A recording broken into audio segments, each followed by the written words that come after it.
Assalamualaikum warahmatullahi wabarakatuh. Saya sedang bersama dengan senior saya, kakak kelas saya di Mesir, Al-Mukarram, Ustadz Dr. Damanhur Abbas. Nikmati kajian-kajian tausiah beliau yang bergizi, berkualitas di channel Ustadz Damanhur Abbas. Jangan lupa tonton, subscribe, like, share, and comment. Assalamualaikum warahmatullahi wabarakatuh.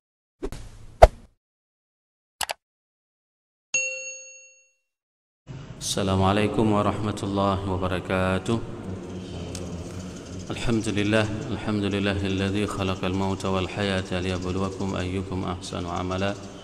Alhamdulillahilladzi khassana bi kitabin unzil wa akramana bi nabiyyin ursil. Asyhadu an la ilaha illallah lahu da'watul haq. Hadisun 'alaiha wa aujaba tabsyiri biha wal takum minkum ummatun yad'una ilal khair ويأمرون بالمعروف وينهون عن المنكر وأولئك هم المفلحون وأشهد أن محمدا عبده ورسوله بلغ الرسالة وأدى الأمانة ونصح الأمة وكشف الغمة حتى أتانا اليقين ليلها كنهارها لا يزيغ عنها إلا هالك اللهم صل وسلم وبارك وأنعم على حبيبنا وشفيعنا وزخرنا ومولانا محمد وعلى أزواجه أمهات المؤمنين وذرياته وآل بيته وصحبه أجمعين وجزا الله عنا سيدنا محمد صلى الله عليه وسلم وما هو أهله رب اشرح لي صدري ويسر لي أمري واحلل عقدة من لساني يفقهوا قولي أما بعد. Para asatiz yang saya muliakan, ayah bunda yang saya cintai, dan bapak ibu jemaah salat subuh yang dirahmati Allah, marilah senantiasa kita panjatkan puji dan syukur kepada Allah yang telah memberikan nikmat iman kepada kita, yang telah mententramkan hati kita dengan datang kita ke rumahnya yang penuh dengan keberkahan ini. Kendati kita mempunyai berbagai macam permasalahan, alhamdulillah di subuh hari ini suasana hati kita sudah tenang pada saat kita salat subuh berjamaah. Kendati berbagai permasalahan yang kita alami selama ini, dengan kita salat subuh di subuh yang berbahagia ini membuat rasa tenang diri kita, walaupun banyak kekurangan yang ada di dalam kehidupan kita. Itulah nikmat iman.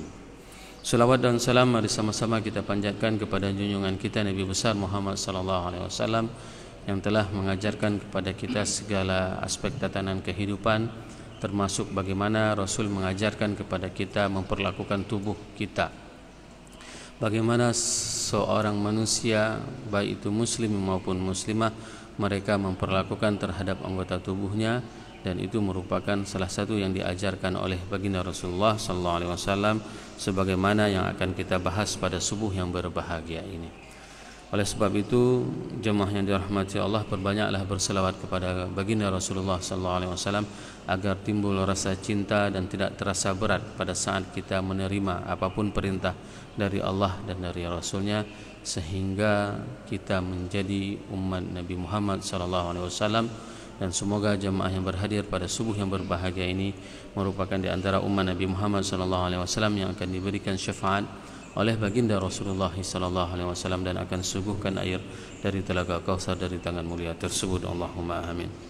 Pada subuh yang berbahagia ini kita akan membahas dosa besar yang ke-60, al-kabiratu sittun al-wasilatu fi sya'riha al-mutajallifah wal mutafallijah wal washimah. Tiga hal ini merupakan salah di antara dosa besar yang diungkapkan oleh Imam Az-Zahabi. Yang pertama sekali itu adalah al-wasilah fi sya'riha, orang perempuan yang menyambung rambutnya. Ini mungkin ibu-ibu yang lebih tahu bagaimana seorang wanita menyambung rambut, ya.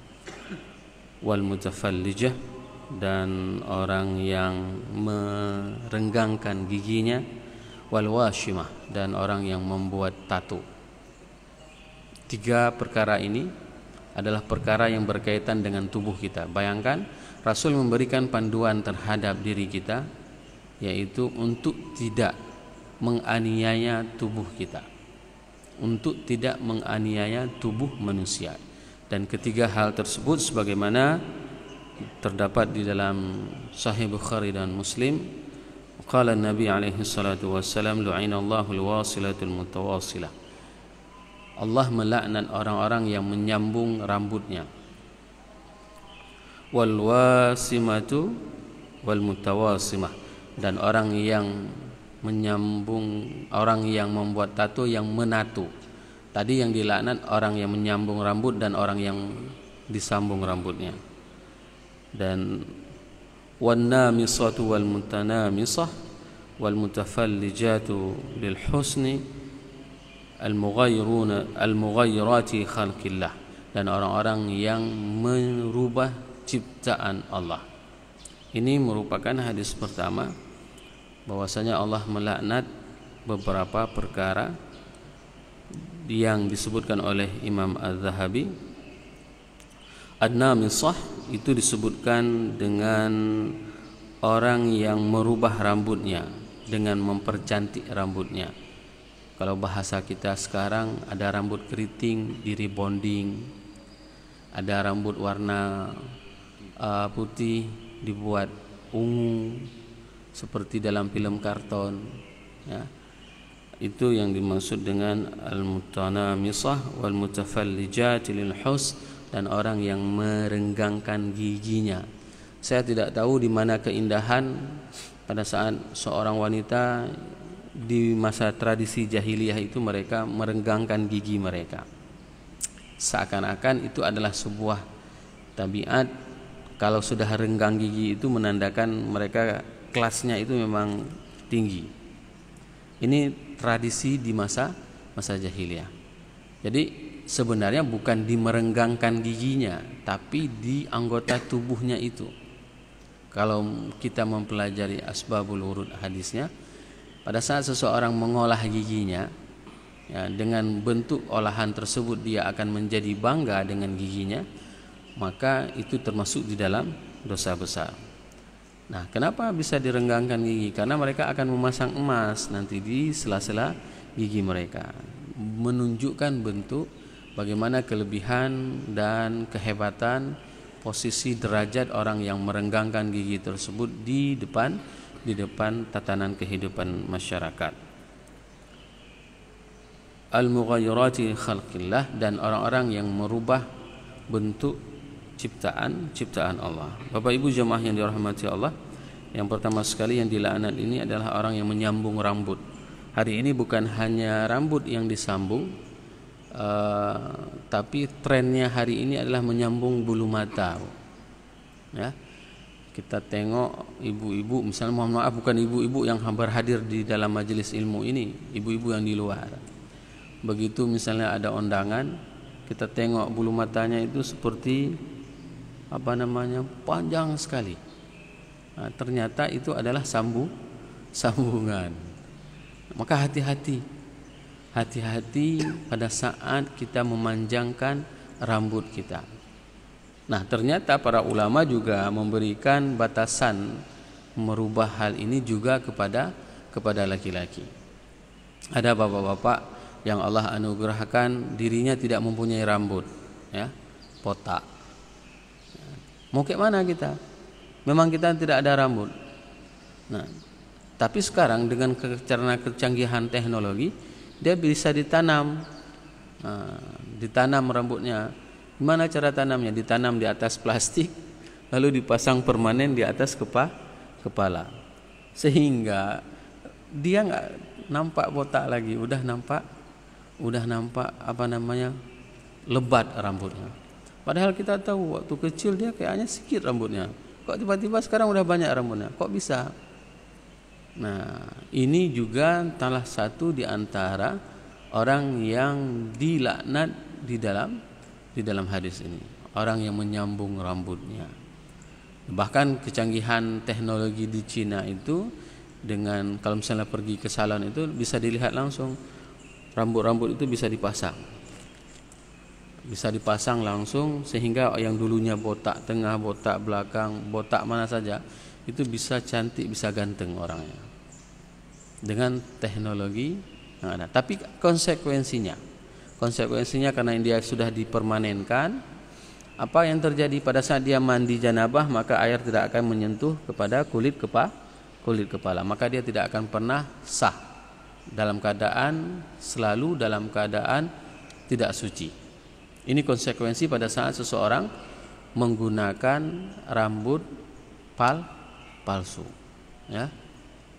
Bapak Ibu jamaah yang dirahmati Allah, bukan hanya rambut, juga kepada bulu mata. Dan ini banyak terjadi.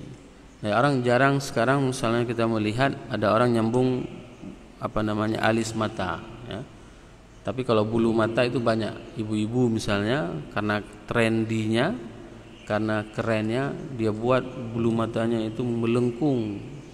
Nah, kalau kita melihat kaget kita, ya. Karena nggak mungkin orang seperti itu bulu matanya. Yang kedua, al-washimatu wal mustawshimah, dan orang yang menato dan orang yang ditato. Orang yang ditato dan menato sama-sama dilaknat oleh Allah. Kok ada ustaz ditato dari dulu? Ada. Di Mesir kami sering melihat ibu-ibu yang memang di kampung, khususnya orang Qibti, orang Kristen Ortodok. Mereka itu langsung ditato. Di mana ditato? Di sini. Di dahinya, di tangannya, bahkan ada sebagian anak laki-laki ditato di dadanya. Tato apa? Tato salib. Ya. Untuk apa? Karena pas saya tanya kepada mereka, dia bilang supaya kami jangan murtad. Saya terbayang, rupanya bukan orang Islam aja yang murtad, orang Kristen juga murtad. Jadi mereka membuat tato itu supaya mereka tidak murtad. Itu bagian dari upaya mereka supaya menjaga ekosistemnya, supaya tidak tergerus, berubah dan hilang ditelan basah. Nah, hari ini yang parahnya, dan ini pernah saya lihat di Luk Ismawi, anak perempuan bertato, cuman tatonya tulisan, apapun ceritanya. Kalau laki-laki juga ada, laki-laki banyak bertato mereka, dan ini semuanya dilaknat. Bagaimana nasibnya Ustadz kalau seandainya tato itu sudah terlanjur, dulu dikerjakan pada saat kita sedang tidak mendapatkan hidayah? Bagaimana? Ya, pendapat ulama ada dua. Ada pendapat yang memang harus dihilangkan. Nah, kalau seandainya tatonya udah penuh, ya, saya pernah sekali waktu tawaf itu ngelihat orang tato penuh badannya ditato semuanya, lagi tawaf, dan dia menangis luar biasa. Mungkin inilah kesadaran bagi diri dia pada saat dia sudah taubat, badan dia sudah ditato semua, nggak mungkin dihilangkan. Kalau dihilangkan, digosok semua itu hancur wajahnya, dan dia tidak akan pernah bisa untuk salat.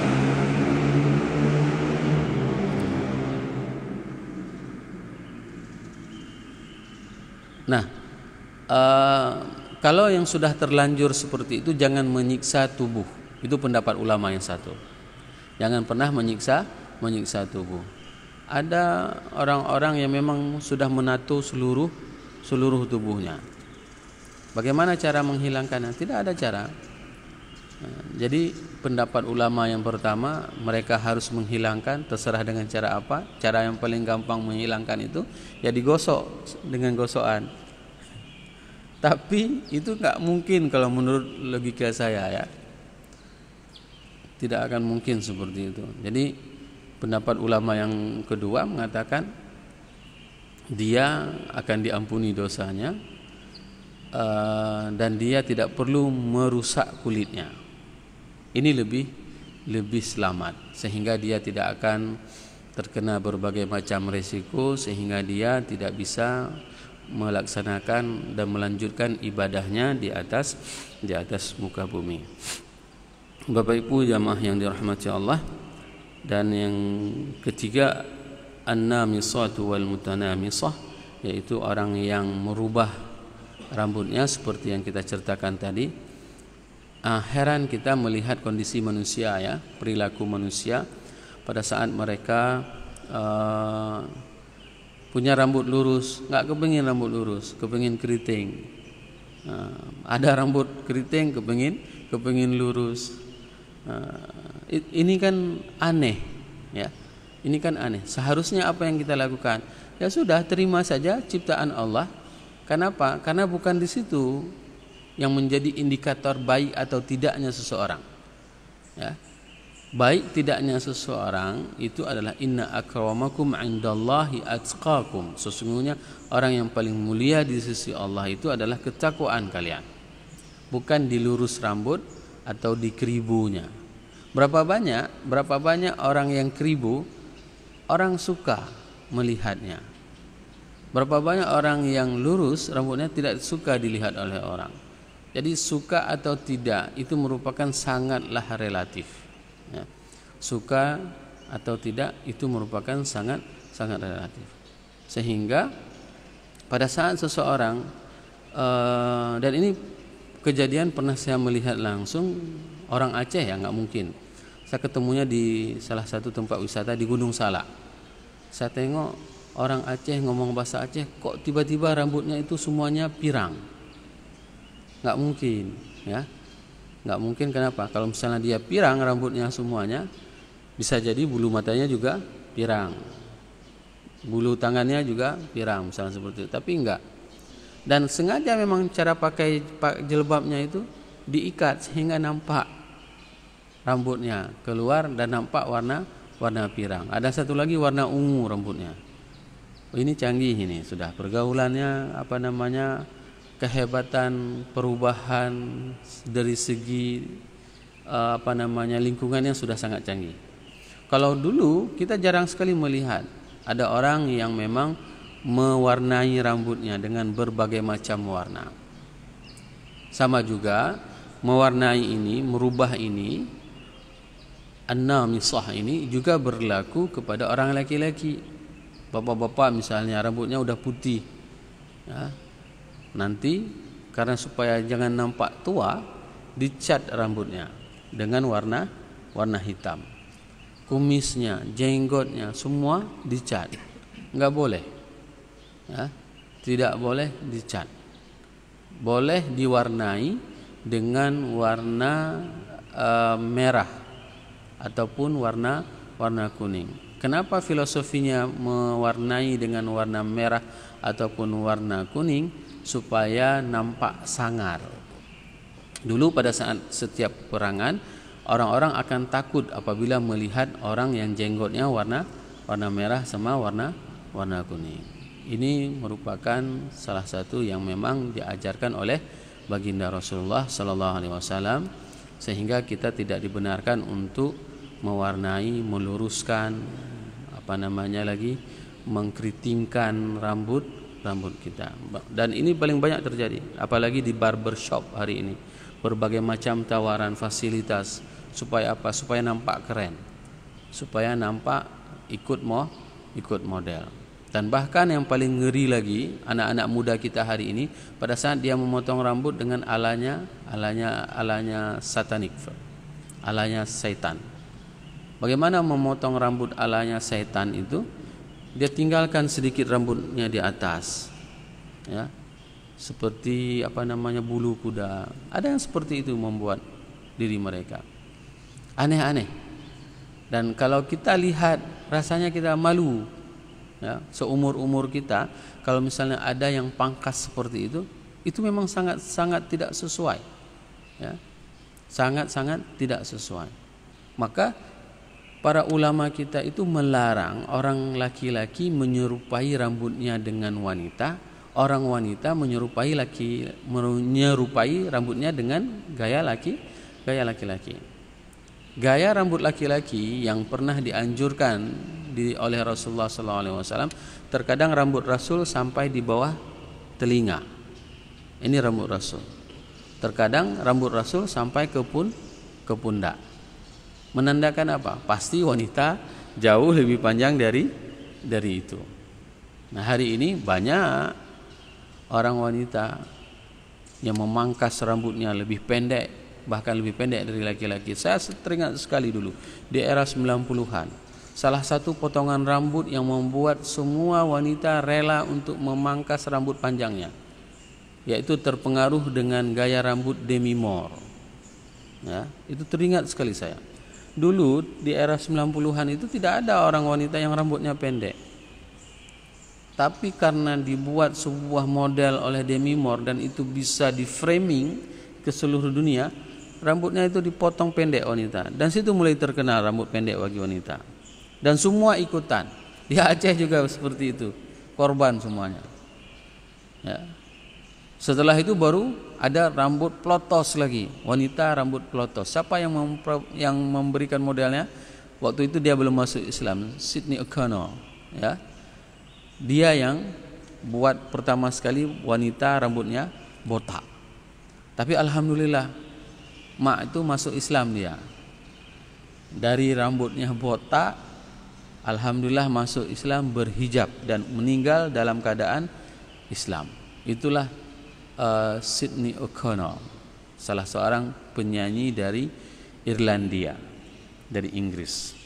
Nah, Bapak Ibu jemaah yang dirahmati Allah, wan mutafallijat lil husn, dan orang yang merenggangkan giginya untuk kecantikan. Nah, bagaimana hukumnya Ustadz kalau seandainya orang pasang behel? Kalau pasang behel itu dibenarkan. Kenapa? Karena susah nanti orang melihatnya, ya kan? Ada orang misalnya giginya tidak rapi, itu dibenarkan untuk dirapikan. Dan itu sangat mempengaruhi terhadap bacaan Al-Quran. Maka beda dengan orang merenggangkan giginya, itu supaya apa? Supaya dia untuk menunjukkan kelas kehidupannya. Sengaja dia renggangkan giginya, dia pasang permata di tengah-tengah giginya, ataupun dipasang berlian di tengah giginya, sehingga setiap hari dia harus seperti ini. Harus tersenyum menunjukkan gigi, jigongnya harus dinampakkan. Supaya apa? Supaya nampak permatanya. Nah, dia enggak tersenyum pun dia seperti itu. Dalam kamar mandi pun dia seperti itu. Nah, hal-hal seperti inilah yang dilarang di dalam hadis tersebut. Dan merubah ciptaan Allah. Merubah ciptaan Allah ini paling banyak terjadi juga sama ibu-ibu, sama wanita. Mana buktinya? Bibirnya tidak seksi, diseksiin, ya. Standar bibir itu seperti apa? Kalau saya membaca dikatakan seperti Angelina Jolie katanya. Saya pikir pertama Angelina Jolie orang India, rupanya orang Amerika, ya. Bibirnya seksi, katanya nggak tahu gimana seksinya, tapi dirubah. Dagunya tidak lancip, dibuat lancip. Hidungnya tidak mancung, dimancungin. Dan itu semuanya melakukan operasi. Nah, apa dampaknya? Dampak yang paling terbesar pada saat seseorang merubah tubuhnya, itu akan terkena dengan penyakit, berbagai macam penyakit. Dan salah satunya yang sudah pasti itu adalah kanker, ya. Salah satunya itu adalah kanker. Maka kita tidak perlu merubah tampilan kehidupan kita. Berapa banyak di antara kita waktu kecil mukhlutoh, ya, hidung istilahnya, dibilang waktu kecil kayaknya jelek kali, ya. Tapi udah besar kok udah ganteng katanya. Udah besar kok udah cantik. Kok bisa? Karena itu kan semua yang merubah Allah. Yang merubah itu semuanya adalah Allah. Kalau misalnya kita melihat waktu kecil dia ingusan misalnya tiap hari, ya. Misalnya enggak ada turus. Nah, memang kotor misalnya, tapi udah besar kok udah bersih, udah. Kenapa? Karena semua itu akan berubah seiring berjalan waktu, seiring perkembangan zaman. Jadi tidak perlu kita untuk merubah. Apalagi ibu-ibu, ada alisnya, disulam alisnya. Saya perlu mendengar juga ada sulam alis. Biasanya orang sulam kain. Tapi kali ini dengan kecanggihan teknologi itu bisa disulam. Alisnya dibentuk. Nah, yang parah lagi, kalau seandainya punya tradisi dulu, ada ibu-ibu yang suka mengerok alisnya, dipasang alis cat. Nah, begitu keringatan pergi ke pesta luntur pas dilap. Apa terjadi? Nah, tiba-tiba tidak ada lagi alis, sudah dilap semua alisnya. Maka tidak boleh kita merubah ciptaan Allah. Bapak Ibu jemaah yang dirahmati Allah, ada satu hadis lagi.